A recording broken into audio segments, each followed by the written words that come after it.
आओ विपक्ष तुम्हें बताएं। हल्ला बोल में आपका स्वागत है। 15 जून की रात को गलवान में आखिर क्या हुआ था? विपक्ष बार बार सरकार से सवाल भी कर रहा है।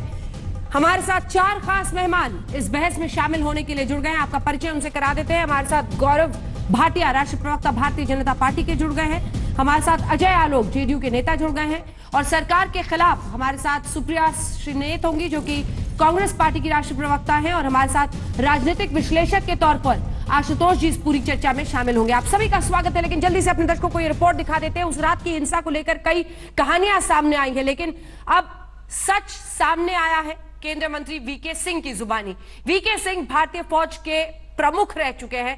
सुनिए वो क्या बता रहे हैं। रिपोर्ट देखिए फिर चर्चा।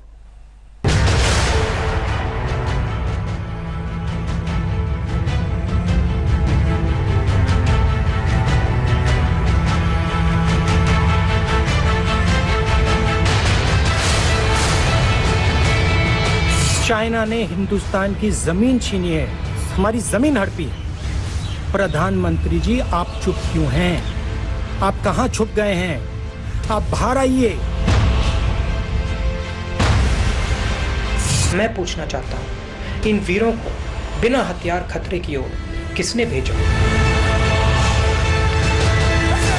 चाइना ने हमारी जमीन छीनी है। एक जगह नहीं बल्कि 3 जगह चाइना ने हमारी जमीन छीनी है। गलवान घाटी में 15 जून की खूनी झड़प का हिसाब किताब राहुल गांधी ने प्रधानमंत्री से एक नहीं कई बार मांगा था और अब जवाब मिला है। लेकिन ये तय है, मांगने से मुकम्मल जहां नहीं मिलता जवाब पीएम से तो नहीं, लेकिन केंद्रीय मंत्री और पूर्व सेनाध्यक्ष वीके सिंह से मिला है। वीके सिंह ने पूरी बात बताई। 15 जून की रात की खूनी झड़प के पीछे की पूरी कहानी सुनाई। 15 तारीख को जब शाम के समय हमारे लोग देखने गए, कमांडिंग ऑफिसर देखने गए, क्योंकि जिम्मेवारी का इलाका उनका था कि चीन के लोग वापस गए कि नहीं, तो उन्होंने देखा कि चीन के पूरे लोग वापस नहीं गए। वो PP-14 के नजदीक ही दिखाई दे रहे। और एक जो उनका तंबू उन्होंने हमसे इजाजत लेकर लगाया था ताकि वो देख सकें कि हमारे लोग पीछे गए कि नहीं, वो अभी तक हटा नहीं था। कहा सुनी हुई, तंबू हटाने का हुक्म दिया हमारे कमांडिंग ऑफिसर ने। और जब वो तंबू हटाने लगे चीनी सैनिक, उस तंबू में आग लग गई। उन्होंने क्या रख रखा था किसी को नहीं। अब आप इस चीज के बारे में सोच विचार करिए। आपका तंबू है, आपसे 100-200 गज, वहां कहा सुनी हो रही है। थोड़ी देर में तंबू उखड़ रहा है और उसमें आग लग जाती है। पहला ख्याल जो सबके मन में आएगा, उन्होंने आग लगाई है, ऐसा ही है ना? तो उसके अंदर वहां पर झड़प हुई और इस झड़प के अंदर हमारे लोग चीनियों के ऊपर हावी हुए। इधर कांग्रेस ने सीधा आरोप लगाया था कि चीनी सेना ने भारत की जमीन पर कब्जा कर लिया है। अगर चीन ने लद्दाख में हमारी सरजमी पर कब्जा नहीं किया, जैसा प्रधानमंत्री कहते हैं, तो फिर हमारे 20 सैनिकों की शहादत क्यों और कैसे हुई? चीन की सेनाओं द्वारा गुस्ताखी करके लद्दाख इलाके में कब्जा की गई हमारी सरजमी को मोदी सरकार कब और कैसे वापस लेगी? कांग्रेस के इन्हीं आरोपों पर देश के गृह मंत्री ने सीधा कांग्रेस पर ही बंदूक तान दिया। कहा, आरोप लगाकर फायदा नहीं, बहस करनी है तो आइए 62 पर बहस के लिए तैयार हूँ। ये शाह की ललकार थी। पार्लियामेंट होनी है, चर्चा करनी है तो आइए करेंगे। 62 से लेकर आज तक 2-2 हाथ हो जाए, कोई नहीं डरता चर्चा से। मगर जब देश के जवान संघर्ष कर रहे हैं, सरकार एक स्टैंड लेकर ठोस कदम उठा रही है, उस वक्त पाकिस्तान और चीन को खुशी हो इस प्रकार के स्टेटमेंट देना किसी ने नहीं करना चाहिए। इस पर कांग्रेस का कहना है कि चीन सरहद पर कब्जा किए बैठा है और बीजेपी विपक्ष को घेरने में व्यस्त है। तो सरहद की स्थिति पर घटना के 14 दिन बाद सरकार की तरफ से वीके सिंह का बयान सामने आया और वो पूरी कहानी बता रहे हैं। लेकिन ये बयान आरएसएस के एक कार्यक्रम में दिया गया। मामला इतने दिन बाद भी वहीं पर जाकर अटकता है। सरकार का कहना है हमारी जमीन पर कब्जा हुआ नहीं और कांग्रेस का आरोप है कि सरकार कुछ छिपा रही है। न वहां कोई हमारी सीमा में घुस आया है, न ही कोई घुसा हुआ है, न ही हमारी कोई पोस्ट किसी दूसरे के कब्जे में है। आपको सच बोलना पड़ेगा, बिना घबराए, बिना डरे आप बोलिए कि हां, चाइना ने जमीन ली है और हम कार्रवाई करने जा रहे हैं। पूरा देश आपके साथ खड़ा है। सच मांगते सवालों और सच्चाई का दावा करने वाले जवाबों के बीच 15 जून 2020 की घटना में कभी 1962 की जंग तो कभी राजीव गांधी फाउंडेशन को चीनी चंदा की एंट्री हो जाती है। अब क्या विपक्ष केंद्रीय मंत्री और पूर्व सेनाध्यक्ष वीके सिंह के बयान को पूरी तरह सच मानने को तैयार होगा? यही सवाल सुप्रिया जी सीधा आपके पास लिए चलते हैं। क्या अब आप लोग संतुष्ट हैं उस सवाल के जवाब से जो वीके सिंह साहब खुद सामने आकर बता रहे हैं कि उस रात खूनी झड़प कैसे हुई, कैसे टेंट पे वहां हटाने गए थे, आग लगी जिसकी वजह से ये बवाल घटा?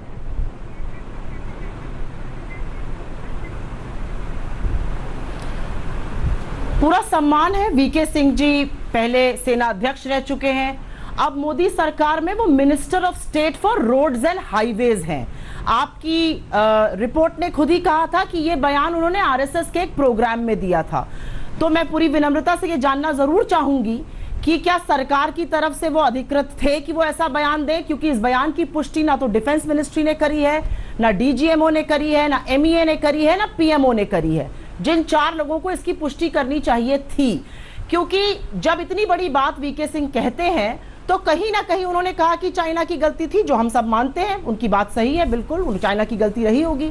इससे टेंशन और बढ़ेगा, हमारे जवानों के लिए मुश्किलें भी बढ़ेंगी। तो उनको क्या ये अधिकार था कि वो ऐसी ब्रीफिंग कर सकें? ये मेरा पहला सवाल है, क्योंकि उन्होंने आरएसएस प्रोग्राम में ब्रीफिंग करी, उन्होंने कोई डीजीएमओ के साथ बैठ के ब्रीफिंग नहीं करी, वो रोड्स एंड हाईवे के मिनिस्टर ऑफ स्टेट है पहला।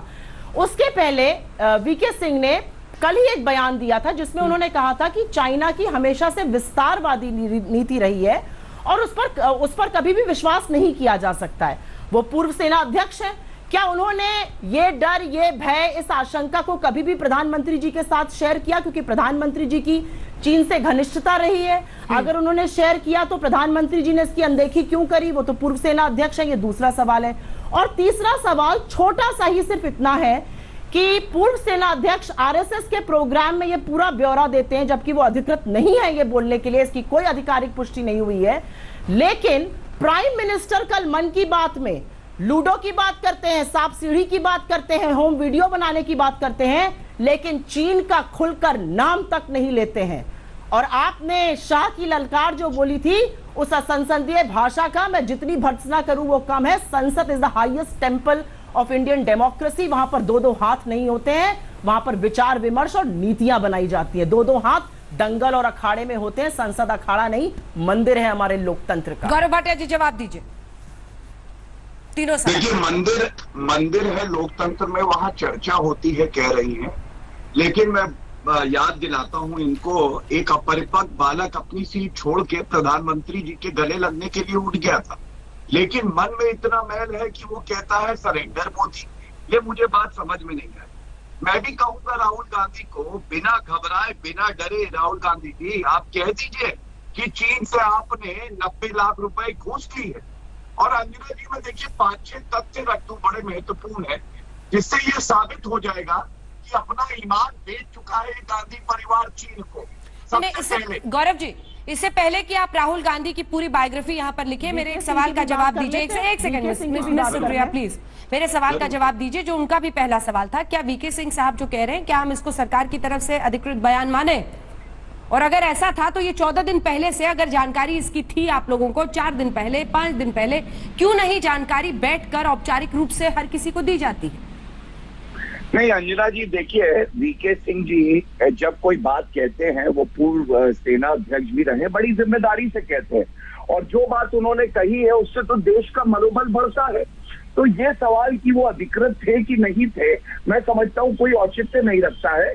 हमारी सेना का मनोबल बढ़ रहा है और उन्होंने तथ्यात्मक रूप से सही बात ही कही होगी।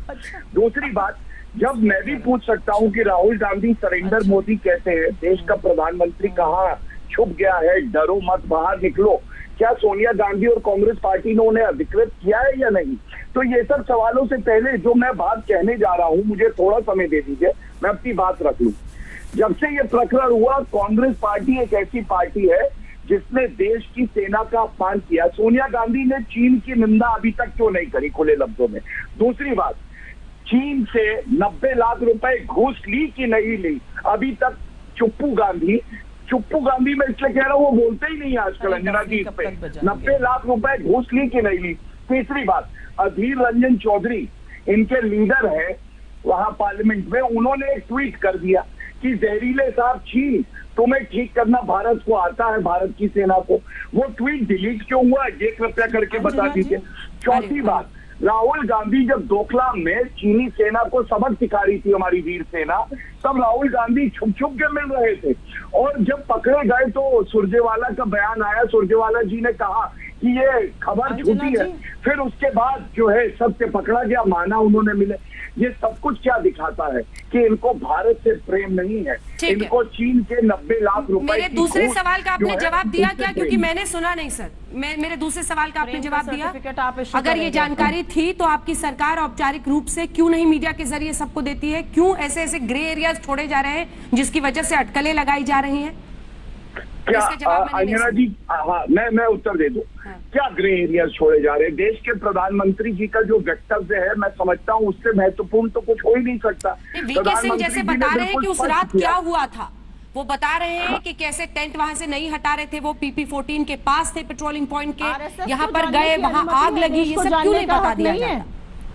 नहीं, एक मिनट अंजना जी, मैं जो बात कह रहा हूँ मैं अपनी बात पूरी कर लूं। सबसे पहले तो जब प्रधानमंत्री जी ने यह आश्वस्त किया पूरे देश को कि 1-1 इंच जमीन सुरक्षित है और सेना को खुला हाथ दे दिया, तो इनको क्यों दर्द हो रहा था? अगर पूर्व सेना अध्यक्ष ने बड़ी जिम्मेदारी से कोई बात कही है तो मैं समझता हूँ वो तो कहीं ना कहीं मनोबल बढ़ाने वाली है, तो उस पर इनको ये कष्ट है कि ये बताया क्यों और अधिकृत है कि नहीं है। अगर वो अधिकृत नहीं है, मान लीजिए इनकी बात सही है, तो जो सरकार को करना होगा वो कर लेगी, लेकिन जो उनके शब्दों का वजन है, हमें उस पर पूरी तरह से फोकस करना चाहिए। और वो बड़ा सुप्रिया जी जवाब दीजिएगा। एक बार आशुतोष जी से मैं एक रिएक्शन ले लूं। आशुतोष जी, क्या वीके सिंह जो बता रहे हैं इस वक्त पर, उसे माना जाए कि सरकार की तरफ से औपचारिक रूप से बताया जा रहा है कि 15 जून की रात उस खूनी झड़प में क्या हुआ था? तस्वीर साफ होती है? आरएसएस की ब्रीफिंग में नहीं, चूंकि जनरल वीके सिंह कैबिनेट, इसके दो पहलू हैं। जो जनरल वीके सिंह चूंकि कैबिनेट के मेंबर हैं, मिनिस्टर ऑफ स्टेट है, तो जाहिर सी बात है अगर कोई बात वो कह रहे हैं तो अपनी आधिकारिक कैपेसिटी में ही कह रहे होंगे और जानकारी लोगों को बताने की हैसियत से कह रहे होंगे। मैं उसको डाउट नहीं करता, ना उस पर मैं संदेह करता। मेरे दो सवाल हैं। मेरा पहला सवाल यह है कि जनरल वीके सिंह ने ऐसी कोई बात नहीं कही जो बिल्कुल नहीं हो। असल सवाल क्या है? असल सवाल यह है कि जिस कैंप को हटाने के लिए भारतीय सैनिक गए थे, वो कैंप भारत की सीमा के अंदर है या पाकिस्तान या चीन की सीमा के अंतर्गत है? अगर वो भारत की सीमा में है तो इसका मतलब स्पष्ट होता है कि चीन हमारे हिस्से में आया था और उसने कब्जा किया। इसका मतलब जनरल वीके सिंह साहब जो हैं वो प्रधानमंत्री के बयान का खंडन कर रहे हैं, क्योंकि प्रधानमंत्री ने कहा था कोई घुसा नहीं है, और अगर वो अपनी सीमा के अंदर है तो फिर भारतीय सैनिक क्यों गए उनसे कहने के लिए आप अपना कैंप यहां से हटाइए? क्योंकि चीन जो है वो तो कहेगा कि हम तो अपनी सीमा पे हैं, अपनी सीमा के अंदर हम चाहे कैंप लगाए चाहे कुछ भी करें, आप कौन होते हैं मुझे बताने के लिए? तो पहला सवाल यह है कि इस सवाल का जवाब सरकार की तरफ से अभी तक नहीं दिया गया है कि जो कैंप हटाने के लिए भारतीय सैनिक गए थे वो भारत की सीमा के अंदर है, भारत की सीमा के अंदर नहीं है। मेरा अपना मानना है कि भारतीय सेना जो है वो गौरवशाली परंपरा का वहन करती है, वो कभी भी दुश्मन की सीमा के अंदर नहीं जाती है और वो उस परंपरा का पालन उस वक्त कर रही थी। चीनी सैनिक भारत की सीमा के अंदर आए थे, जिसको भारतीय सैनिकों को नागवार गुजरा और उनको लगा कि हमारी मातृभूमि पर चीन कब्जा कर रहा है, इसलिए उनसे कहा गया कि आप वापस हट जाइए वहां। दूसरा सवाल मेरा यह है, जिसका जवाब अभी तक नहीं मिल पाया है, कि आखिर क्या कारण है कि जो पैंगोंग शो में हमको फिंगर 4 के आगे जो है वो पेट्रोलिंग नहीं करने दी जा रही है, जबकि पहले हम पेट्रोलिंग फिंगर 8 तक किया करते थे। इसका कारण क्या है, ये स्पष्ट होना चाहिए। इसका भी जवाब जनरल वीके सिंह ने नहीं दिया। ठीक है, अजय आलोक जी एक बार बोले, फिर गौरव जी आपसे लूंगे और सुप्रिया जी आपके बाद। अजय आलोक जी।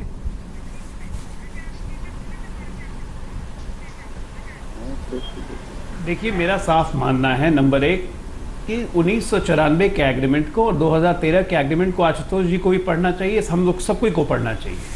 जो एलएसी की परसेप्शनल पोजीशन है, उस परसेप्शनल पोजीशन में अपनी सीमा में भी 3 से 4 किलोमीटर तक आप कोई परमानेंट स्ट्रक्चर नहीं खड़ा कर सकते, चाहे वो टेंट ही क्यों ना हो। अगर भारत भी अपनी सीमा में टेंट या तंबू लगाएगा तो चाइनीज ऑब्जेक्ट करते हैं, चाइनीज भी अपनी सीमा में अगर टेंट या तंबू लगाएंगे तो हम ऑब्जेक्ट करते हैं। इसलिए हमारे सैनिक गए थे उनकी सीमा में कि आप 3 किलोमीटर तक टेंट और तंबू ना लगाएं। ये बात मैं नहीं कह रहा हूं, ये बात लेफ्टिनेंट जनरल वीके सिंह कह चुके हैं, सेनाध्यक्ष ने पूर्व दलवीर सिंह, सॉरी। तो ये बात क्लैरिटी में होनी चाहिए।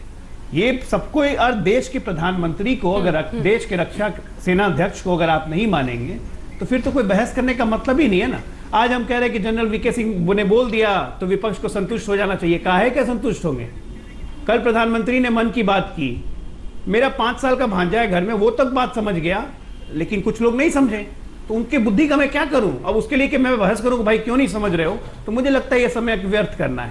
क्योंकि जो कसम खा चुके हैं कि समझना ही नहीं है, तो उनको समझा के फायदा। देश समझ रहा है, देश जान रहा है कि हमारी सेना जो कर रही है, हमारे प्रधानमंत्री जो कर रहे हैं, वो बिल्कुल ठीक कर रहे हैं। चीन की हिम्मत नहीं है और ना ही कोई हमारी जमीन कब्जाई हुई है। आपको बाकी को जिसको जो समझना है समझते रहिए। सरेंडर मोदी, छुप गए मोदी, भाग गए मोदी करते रहिए। आप ही से काउंटर क्वेश्चन है, जल्दी से आशुतोष जी पूछिए। नहीं, मैंने कहा कि जो बात ये कह रहे हैं, 1962 के बाद से आज तक गैल्वन घाटी के इस हिस्से पर कभी भी किसी तरीके का कोई विवाद नहीं था, न कभी वहां पे परसेप्शनल एलएसी को लेकर किसी तरीके का कोई विवाद था। अगर आपको यकीन नहीं है तो आप जनरल पनाग साहब से बात कर लीजिए, और दूसरे जो लेफ्टिनेंट जनरल्स हैं वो इस बारे में बहुत स्पष्ट तौर पर कहते हैं, न केवल कहते हैं बल्कि उन्होंने लिखा है इस बात को लेकर। तो ये जो बार बार तस्वीर बनाने की कोशिश की जा रही है गैल्वन घाटी के अंदर एलएसी को लेकर परसेप्शनल डिफरेंस था, ये दरअसल एक नया नैरेटिव बताने की कोशिश की जा रही है, और यही सबसे आपत्तिजनक बात है। आपत्तिजनक यह है कि हमारी जमीन पर घुस आए हैं और हम न जाने क्यों ये मानने के लिए तैयार नहीं। दूसरा, हमारे सवाल का जवाब नहीं दिया गया कि फिंगर 4 से लेकर फिंगर 8 तक हमें क्यों पेट्रोलिंग नहीं की जा रही। कौन है चीन? किस बात की दादागिरी की उसको क्यों हमारी जमीन पर नहीं करने दिया जा रहा? इस सवाल का जवाब भी सरकार नहीं दे रही। इस सवाल का भी जवाब नहीं दे रही कि डेमसांग चुपर के इलाके में अब क्यों घुस आए। आपके पास आऊंगी गौरव। देखिए, मैंने कांग्रेस की प्रवक्ता को सुना और आशुतोष जी को भी सुना, और मैं कहूंगा शरद पवार जी ने जो नसीहत दी है ना कि इस राष्ट्रीय सुरक्षा के मुद्दे पे राजनीति ना हो, कृपया करके उस नसीहत को माने। फिंगर 4, फिंगर 8, वहां पे एक अपरिपक्व बालक है, वो पूछ रहा है ये लेडी फिंगर है क्या मम्मी, और ये बताते हैं फिंगर 4, फिंगर 8। आशुतोष जी, मैं आपसे पूछना चाहता हूँ, भारत की जो हमारी भूमि है उस पे चीन ने कब्जा किया 1962 में 38,000 किलोमीटर किया। उसके बाद जब यूपीए की सरकार रही 2008, 9, 12 और 13 में भी कब्जा किया। आज जब हम बिल्कुल स्पष्ट कहते हैं कि जो एलएसी है और जो हमारे नियंत्रण में क्षेत्र है उसमें 1 इंच भी चीन नहीं घुस पाया है, और हाँ, सीमा पे मुठभेड़ हुई, 20 जवान हमारे शहीद हो गए हमारे देश की सुरक्षा करते हुए, और आप लोग ओछी राजनीति कर रहे हैं। कम से कम मैं इस पे वक्तव्य तब तक नहीं दूंगा जब तक चीन पूरी तरह से परास्त ना हो जाए, और प्रधानमंत्री जी के वक्तव्य को आप सबको मानना चाहिए, ये आपकी नागरिक होने के नाते जिम्मेदारी है। हाँ, एक मेरे पास पेपर की रिपोर्ट जरूर है, हमारे सैनिकों की वीरता ये आशुतोष जी, वो कहता है पैंगोंग की आप बात बार बार लाते हैं, पैंगोंग में दोनों देशों के जवान एकदम आमने सामने, सेना अलर्ट। और आज ही खबर आ रही थी आज तक पे भी, फर्क क्या है अंजना जी कि 27 जुलाई को रफेल आ जाएंगे।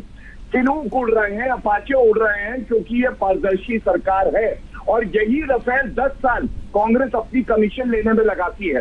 पीएमओ का जो वक्तव्य आया आशुतोष जी वो भी पढ़िएगा, चीन की सेना ने घुसपैठ का प्रयास किया, वो प्रयास विफल हो गया, उनको मुंह की खानी पड़ी। अब इसके बाद बार बार आके फिंगर 4, फिंगर 8 टीवी पे बताइए, डिबेट पे बताइए। अरे सेना पे आपका विश्वास नहीं, देश के प्रधानमंत्री पे आपका विश्वास नहीं, ये किस तरह का बच्चों वाला आप प्रश्न पूछते रहते हैं डिबेट में। सुप्रिया जी,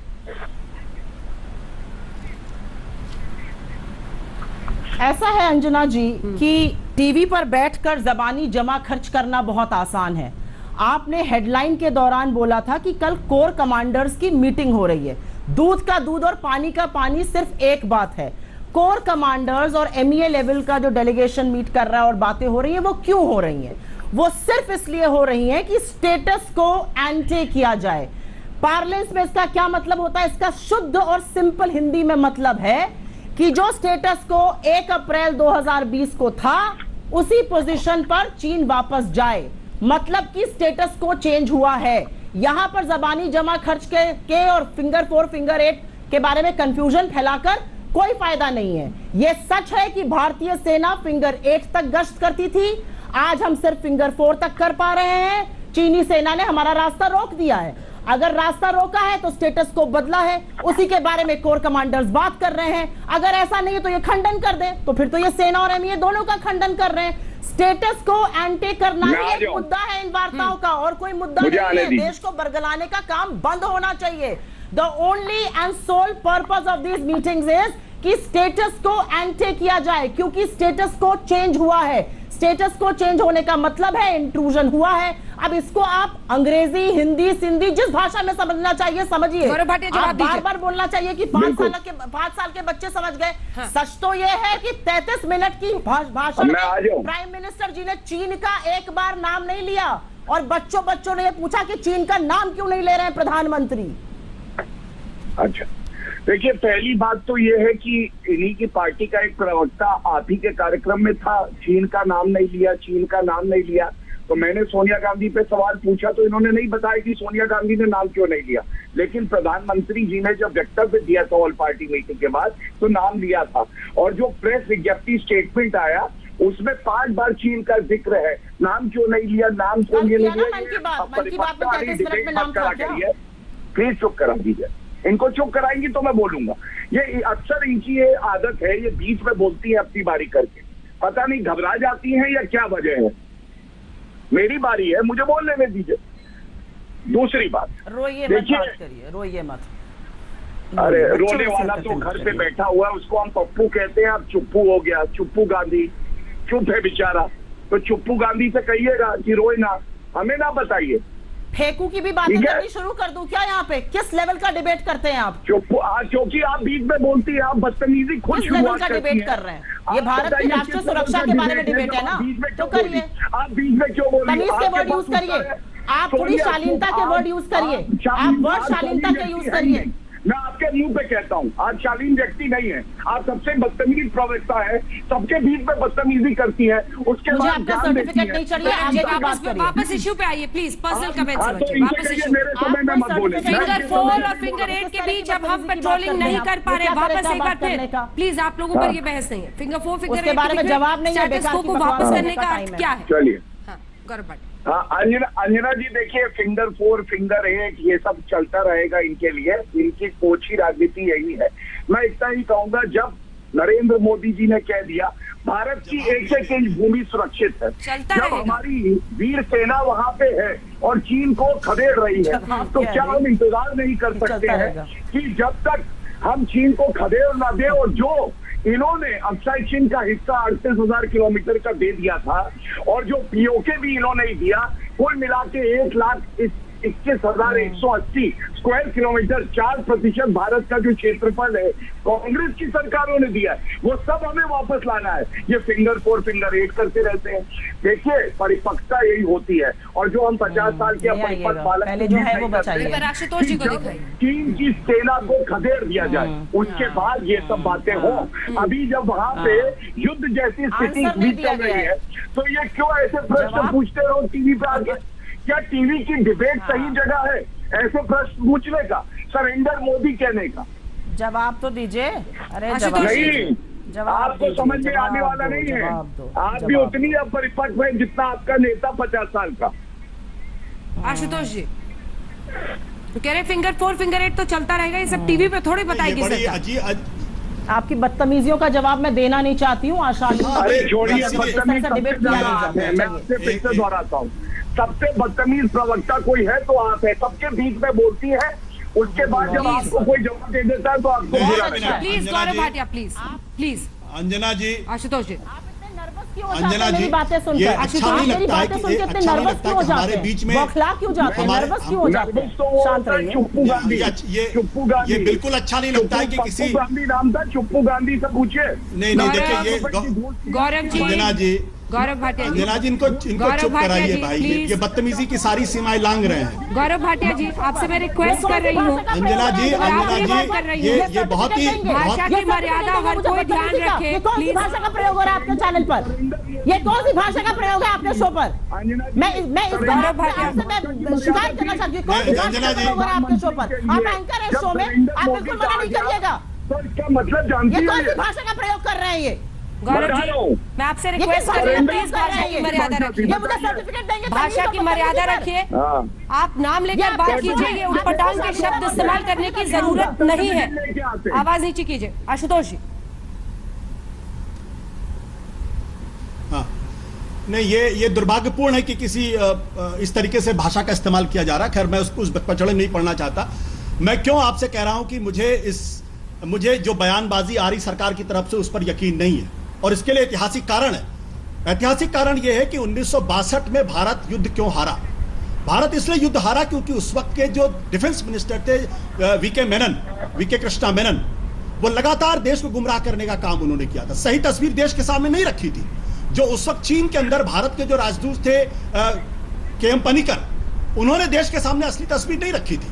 और यही कारण है कि उस वक्त के जो लेफ्टिनेंट जनरल बी.एम. कौल साहब थे, उन्होंने देश के सामने असली तस्वीर नहीं रखी थी। तो इसलिए आज जब चीन के साथ हमारी तो ये सवाल जब पूछा जाता है कि भाई आप फिंगर 8 तक हमारी जो पेट्रोलिंग हो रही थी, गश्त हो रही थी, उसको रोका क्यों चीन ने, इस सवाल का जवाब गौरव भाटिया नहीं दे रहे हैं। भाई आप जवाब दीजिए ना, आप कह रहे हैं या आप इस बहस में क्यों पढ़ रहे हैं? अरे कोई हमारी 1 इंच जमीन पर भी हमको रोक दे तो ये क्या देश के दुर्भाग्य की बात नहीं है? क्या हमारी सीमा, हमारी सेना के लिए अपमान की बात नहीं है? और सवाल सिर्फ फिंगर 8 का नहीं है। सवाल यह है कि पिछले दिनों वो देशपांडे और चूमर उस इलाके में भी आ गए। बीजेपी के जो अरुणाचल के एमपी हैं, उनका कहना, उन्होंने साफ तौर पे कहा है कि अरुणाचल प्रदेश के अंदर चीन की सीमा 10-12 किलोमीटर तक अंदर आती जाती रहती है। सिक्किम के भी बारे, लद्दाख में जो बीजेपी के काउंसलर हैं, वो बार बार कह रहे हैं कि हमारे जो खेत चलाने के लिए जाया करते थे, उनको नहीं जाने दे रही चीन की तरफ। तो भाई ये सारे सवाल तो बीजेपी के खुद लोग उठा रहे हैं, और बीजेपी की सरकार केंद्र के अंदर बैठी, उनके प्रवक्ता टीवी चैनल पर आकर कहते हैं कि भाई ये तो इस सवाल का कोई मतलब नहीं। तो देश को बताइए ना, आप आरएसएस को बताना आपको अच्छा लगता है क्या? आरएसएस इस देश की सरकार को चलाएगी क्या, या संसद चलाएगी इस देश की? आप आरएसएस को ब्रीफ करने जाते हैं, आप देश की संसद को ब्रीफ करिए, एक दिन के लिए बुलाइए, आप क्यों नहीं बुलाते? लेकिन मैं फिर कह दूं कि गौरव भाटिया चुप कराएंगी तो अंजना जी मैं उत्तर देता हूं।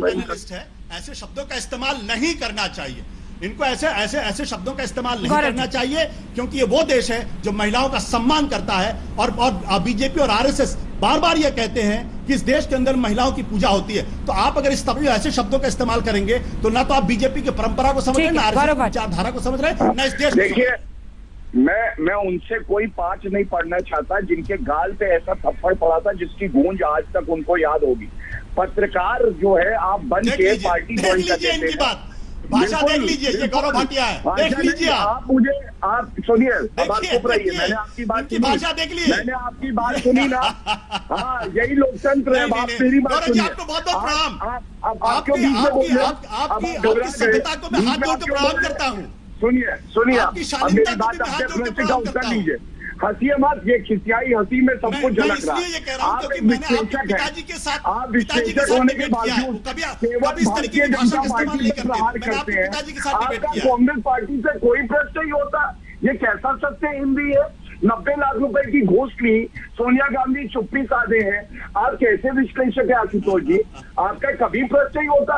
सोनिया गांधी ने भी आपको कोई गिफ्ट दिया है क्या? आप उनसे भी प्रश्न पूछा करिए। विश्लेषक का काम यही होता है, मैं केवल जानकारी दे रहा हूं। अब उत्तर लीजिए।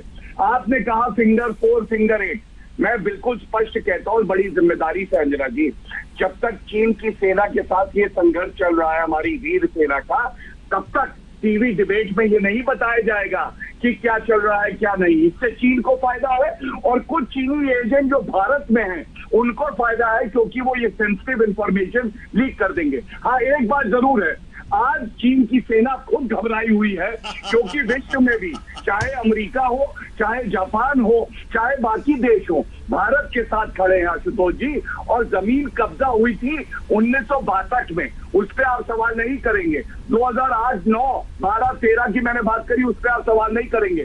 घुसपैठ करने का प्रयास किया चीन की सेना ने, हमारी वीर सेना ने जवाब दिया और 1 इंच भूमि हमारी नहीं ली गई जो हमारे नियंत्रण में है। ये बात समझ लीजिए।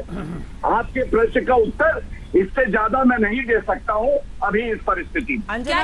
क्या ये सवाल वाजिब नहीं है सुप्रिया जी कि जब सरहद पर इस वक्त भी परिस्थितियां नाजुक बनी हुई हैं, कल तीसरे दौर की कोर कमांडर्स की बातचीत होने वाली है, ऐसे वक्त पर जब हम इन बारीकियों पे घुसते हैं, वही सेना है जो वहां पर मोर्चा संभाल रही है।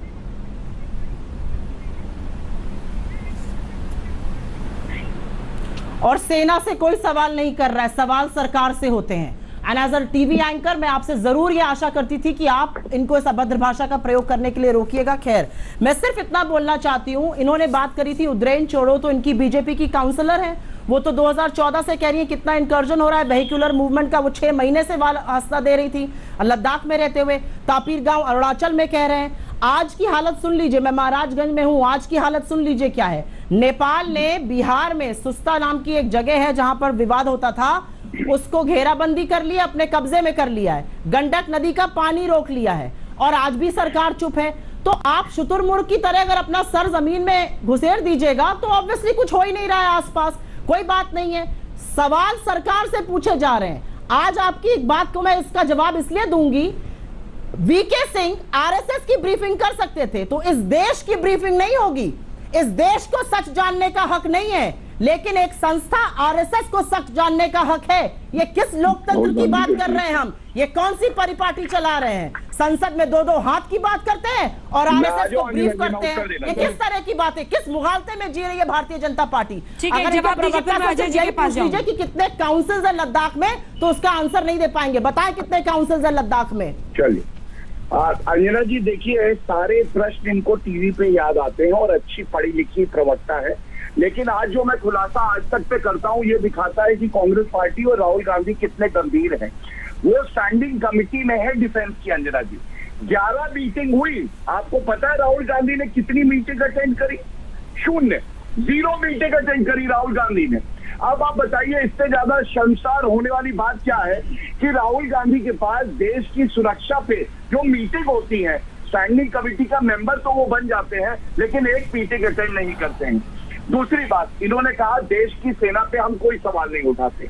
अब बताइए ये कैसी विडंबना है, जब आप कहते हैं कि देश के प्रधानमंत्री ने सरेंडर कर दिया है, तो क्या इसका ये मतलब नहीं है कि देश के प्रधानमंत्री जी ने घुटने टेक दिए, मतलब देश ने सरेंडर कर दिया? युद्ध कौन करता है? सेना करती है, मतलब सेना ने सरेंडर कर दिया। ये खुद में दिखाता है कि 90 लाख रुपए की घूस जो कांग्रेस पार्टी ने ली है वो काम कर रही है और पूरा देश पूछ रहा है ये रिश्ता क्या कहलाता है, ये रिश्ता क्या कहलाता है, ये बता दो। शरद पवार जी ने जो एडवाइस दी है राहुल गांधी को, कम से कम उसको माने, और जब तक ये स्टैंड ऑफ चल रहा है तब तक मुंह में चुप्पी साधे रहे। जब ये स्टैंड ऑफ पूरा हो जाएगा, चीन को सबक सिखा दिया जाएगा। राहुल जी की बैठकों में एक सेकंड, राहुल जी की बैठकों में नदारत होने पर जो सवाल उन्होंने पूछा, एक सेकंड उसका जवाब दीजिएगा। और एक फॉर्मर एंकर के तौर पर एक सवाल आपसे भी पूछती हूँ कि आप मुझे कह रही हैं वो अपशब्दों का इस्तेमाल कर रहे हैं तो आपको रोकना चाहिए, मैंने उनको कहा था। लेकिन ये भी बताइए, जब प्रधानमंत्री का नाम बदलकर आपके राहुल गांधी ये ट्वीट कर देते हैं, सुरेंद्र मोदी लिख देते हैं, तब क्या भाषा की मर्यादा कहलाई जाएगी? क्या हर दिन कांग्रेस पार्टी के प्रवक्ता जब बैठकर गृह मंत्री के लिए तड़ीपार कहते हैं तो मैं सबका जाकर मुंह पकड़ लूं? जब भाषा की मर्यादा का ख्याल रखने की बात, एक सेकंड मिस्टर भाटिया, जब भाषा की मर्यादा का ख्याल रखने की बात है तो हमने अनेकों कांग्रेसी प्रवक्ताओं को लगातार शोज में देखा है, वो भी अपशब्दों का इस्तेमाल करते हैं, हर बार मीडिया को बायस बताते हैं। मैं दोनों पक्षों की बात आपसे पूछ रही हूं, उनको भी पहला सवाल मेरा यही था कि अगर आप लोगों को 14 दिन पहले, 10 दिन पहले, 5 दिन पहले भी सच्चाई पता थी, आपने देश को ब्रीफ क्यों नहीं किया? लेकिन आप बताइए, कौन सी भाषा की मर्यादा होती है जब प्रधानमंत्री का नाम बदल दिया जाता है?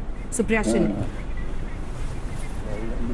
अंजना जी, मैं बिल्कुल एक्सपेक्ट भी नहीं करती हूं कि आप एक एंकर होके जाके सबका मुंह पकड़िएगा, वो ना संभव है ना प्रैक्टिकल है। लेकिन अगर आपके शो पर कोई अमर्यादित अनपार्लियामेंट्री लैंग्वेज का यूज कर रहा है तो उसके बारे में मैंने पॉइंट आउट किया राहुल गांधी और मुझे लगता है कि as a panelist and guest होने के नाते इस हक पर मैं वो पॉइंट आउट कर सकती हूं। प्रधानमंत्री का नाम जब बदला, वो भाषा की मर्यादा थी। मुझसे तो उन्होंने आपके शो पर बात, वो भाषा की मर्यादा थी। मैं पूछ रही हूँ, प्रधानमंत्री का जब नाम बदला, क्या वो भाषा की मर्यादा थी आपकी नजर में? पहले मैं अपनी बात रखूंगी, फिर मैं आपका जवाब दूंगी। पहले मैं आपका नाम नहीं, पहले मैं अपना क्वेश्चन का आंसर करूंगी, फिर मैं आपके क्वेश्चन का आंसर करूंगी। आपने मुझसे सवाल पूछा, ये बोल ले फिर मैं बोलूंगी, पहले ये बोल ले। मेरा सिर्फ इतना कहना है कि जब आप कहते हैं सेना से सवाल, तो क्या अमित शाह जी जब कहते थे पिकनिक मना के चले जाते हैं चीनी, वो सेना का मनोबल गिरा रहे थे या बढ़ा रहे थे? वो सरकार के लिए कहते थे या सेना के लिए कहते थे? मोदी जी 26/11 के तुरंत बाद जब जाके गेटवे ऑफ इंडिया पे प्रेस कॉन्फ्रेंस करते थे तो वो एनएसजी का मनोबल गिराते थे या बढ़ाते थे या सरकार पे सवाल करते थे? 2013 में जब वो सरकार को घेरते थे तो वो अपना लोकतंत्र का कर्तव्य पूरा कर रहे थे या देश से गद्दारी कर रहे थे, जो आज कही जाती है, जो शब्द आज यूज किए जाते हैं? गिरेबा में अगर झांक कर देखना है तो भूतकाल में रहना बंद करिए। आपको चुना भविष्यकाल के लिए गया था, वर्तमान में तो रहना शुरू करिए भारतीय जनता पार्टी। मेरा सिर्फ इतना कहना है। मेरे सवाल का जवाब नहीं, एक सेकंड, मेरे सवाल का जवाब 11 एक second mister Bhatia please. Supriya Shrinate, मेरे सवाल का जवाब क्या था आपका सवाल? क्या भाषा की मर्यादा है प्रधानमंत्री का नाम बदलकर नरेंद्र मोदी से सरेंडर मोदी लिखना? मैं आपके शो पर 4 गेस्ट हैं। अंजना जी इस समय आप बेकार की बहस कर रही हैं। आपके शो पर 4 गेस्ट हैं, आपके एक गेस्ट आपके दूसरे गेस्ट से अमर्यादित भाषा से बात करते हैं, आपको उनको तुरंत रोकना चाहिए था। ये आशा मैं आपसे करती थी। मेरे सवाल का जवाब नहीं देंगी आप, मैं भी ये जानती थी, क्योंकि राहुल गांधी की बात पर टिप्पणी करना आपको मुश्किल लग रहा है, लेकिन आपसे मैं बहस करना नहीं सीखूंगी, इस बात का ख्याल रखिएगा। सारे प्रवक्ताओं को अपनी मर्यादा का ख्याल रखना होगा और आप भी ये जानती हैं। बेवजह की फिजूल की बात कर रही हैं। जो मैंने सवाल पूछा है उसका जवाब नहीं है आपके पास, उसका जवाब नहीं है। अगर चोर जैसे शब्द का इस्तेमाल किया जाता है आपकी पार्टी की तरफ से, तो हर कोई जानता है कि वो क्या सोचकर कर रहा है। भाषा की मर्यादा वो कैसे तोड़ रहा है? आप है जिससे पूरा उन्नत मेरे ऊपर डाला, जबकि आपको पूछना चाहिए गौरव भाटिया ऐसा क्यों बोल रहे हो और आप ऐसा क्यों बोल रही हैं? भाषा की मर्यादा तोड़ी गई, उसके आपने क्या किया? बिल्कुल नहीं, मैंने किया, मैंने उनको टोका, मैंने उनको बोला कि ऐसी भाषा मत बोलिए और आपको अकाउंटेबिलिटी नहीं देनी है मुझे। आप बताइए ना, आप पूछ सकते हैं आज राहुल गांधी से, आप दिखाइए हिम्मत, आप पूछिए कि वो क्यों ऐसी अमर्यादित भाषा इस्तेमाल कर रहे हैं पीएम के लिए। पूछिए, शो की एंकर आप हैं, आप पूछिए, गाली गलौज होगी। आप कांग्रेस पार्टी के नेता है ना, मर्यादा आपके लिए इतनी महत्वपूर्ण है तो पूछिए ना सवाल। दरवाजा दिखा दिया था, वैसे ये भी निकाल ली जाएंगी। ये गलत है सुप्रिया, आप भी अंदर से जानती हैं कि जो आप कर रही हैं वो गलत है। भाषा की इस तरह की मर्यादा आपने भी उसके फौरन बाद, एक सेकंड प्लीज, आपने उसके फौरन बाद पीएम के लिए भी फेंकू शब्द का इस्तेमाल किया। आप अपने शब्द मेरे मुंह में सुप्रिया श्री ने, आपने उसके फौरन बाद प्राइम मिनिस्टर के लिए फेंकू शब्द का इस्तेमाल किया। कोई मर्यादा आपने भी नहीं रखी, इसलिए जाकर मॉरल ग्राउंड मत लीजिए। हमें भी पता है कौन कहां पर खड़ा है। आपने उसका जवाब फेंकू से कहा कि आपने फेंकू पे बात करूं, मत लीजिए। आपने भी इस्तेमाल किया, मत लीजिए। क्या आपने फेंकू शब्द नहीं बोला था? आप अगर इन शब्दों का प्रयोग करेंगे तो क्या मैं भी इन शब्दों का प्रयोग करूं? आपने बोला फेंकू शब्द, हाई मॉरल ग्राउंड मत लीजिए। बात है, मैंने उनको पूरी सबके पांव कीचड़ में है, सबके पांव कीचड़ में है, तो क्या मैं भी ये बोलूं? सबके पांव कीचड़ में है। अजय आलोक, बिल्कुल नहीं, बिल्कुल आपने फौरन उसका जवाब उस शब्द के साथ दिया था। आपने फौरन उसके बाद इस शब्द का प्रयोग किया था। और मुझे कुछ नहीं पता है। आप सर्टिफिकेट मत दीजिए, मेंटेन करना आपका काम है। बिल्कुल काम है, और मेरा शो मर्यादा चल रहा है जब तक ऐसे प्रवक्ताओं की एंट्री नहीं हो जाती।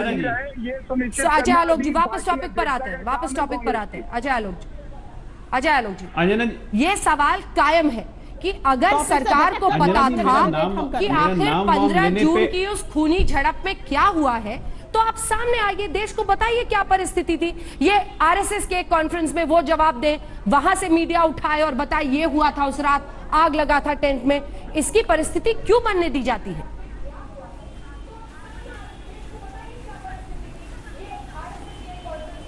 देखिए, ऐसी परिस्थिति क्यों बनने दी जाती है, इसका सबसे बेहतर जवाब तो जनरल वीके सिंह देंगे, मैं नहीं दूंगा। नंबर एक।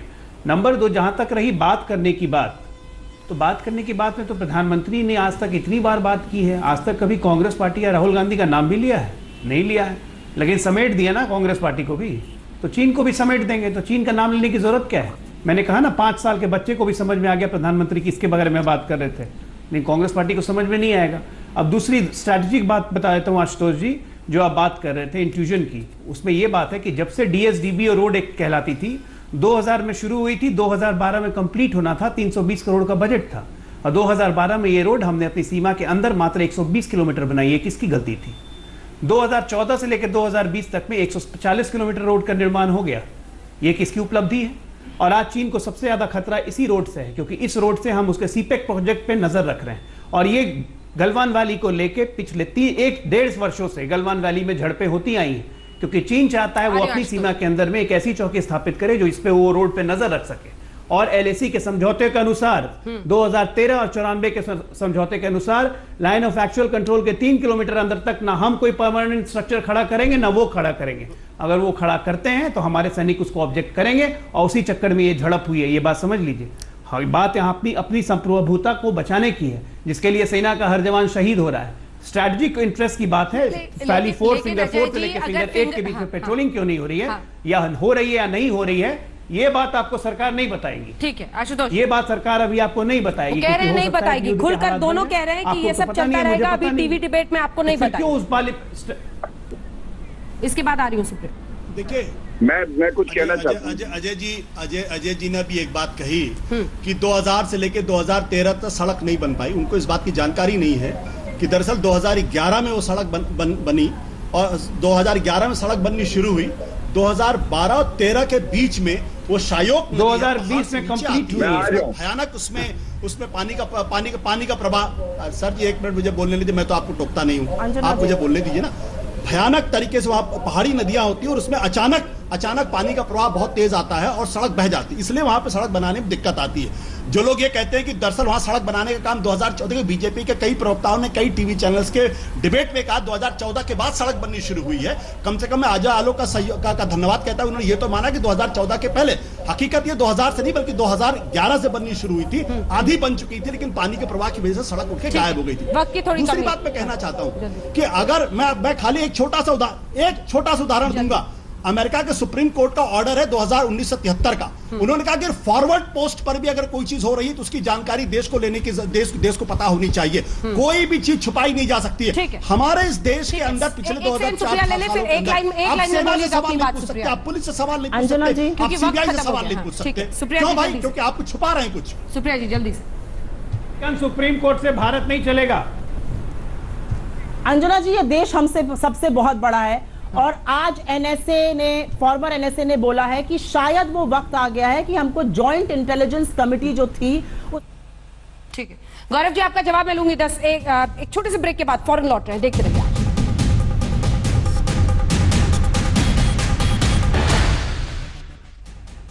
ठीक है, जल्दी से गौरव जी, चूंकि आप जवाब नहीं दे पाए थे सभी आरोपों का, जल्दी से आपसे जवाब। धन्यवाद। देखिए, आशुतोष जी कह रहे थे यूएस सुप्रीम कोर्ट ने कहा है। अरे राफेल का जजमेंट भारत का सुप्रीम कोर्ट कहता है जहां इंफॉर्मेशन सेंसिटिव हो तो वो जरूरी नहीं सार्वजनिक की जाए राष्ट्रीय सुरक्षा के हित में। दूसरी बात मर्यादा की कड़ी, जो वीके सिंह बता रहे हैं क्या वो सेंसिटिव इंफॉर्मेशन है? अंजना जी, मैं समझता हूं जब ऐसी सिचुएशन है, चीन की सेना को खदेड़ रही है हमारी सेना, तो क्या वो सेंसिटिव नहीं है? अब मेरी बात पूरी हो जाए। मर्यादा पे मैं केवल इतना ही कहूंगा कि प्रधानमंत्री को चोर कहना और उसके बाद राहुल गांधी ने सर्वोच्च न्यायालय पे माफी मांगी, उसके अलावा सरेंडर मोदी कहना क्या मर्यादा है? और जो प्रवक्ता यहाँ बैठी हैं, 2 दिन पहले एक चैनल पे शटअप कह रही थी, उसके अलावा आज आपके चैनल पे इन्होंने, ठीक है ना, तो आप लोग दोनों कंपटीशन में लगे रहिए, आप लोग दोनों कंपटीशन में लगे रहिए, और इस चक्कर में पूरी सियासी जो भाषा है उसकी मर्यादा को तार तार करते रहिए। देश देख रहा है। एक ब्रेक के लिए हम रुक रहे हैं, देखते रहिए। नमस्कार, मैं हूं अंजना ओम कश्यप। हमें उम्मीद है ये वीडियो आपको पसंद आया होगा। लेटेस्ट खबरों के लिए यूं ही देखते रहिए आज तक, और इस वीडियो के पसंद आने पर लाइक, शेयर एंड सब्सक्राइब करना ना भूलें।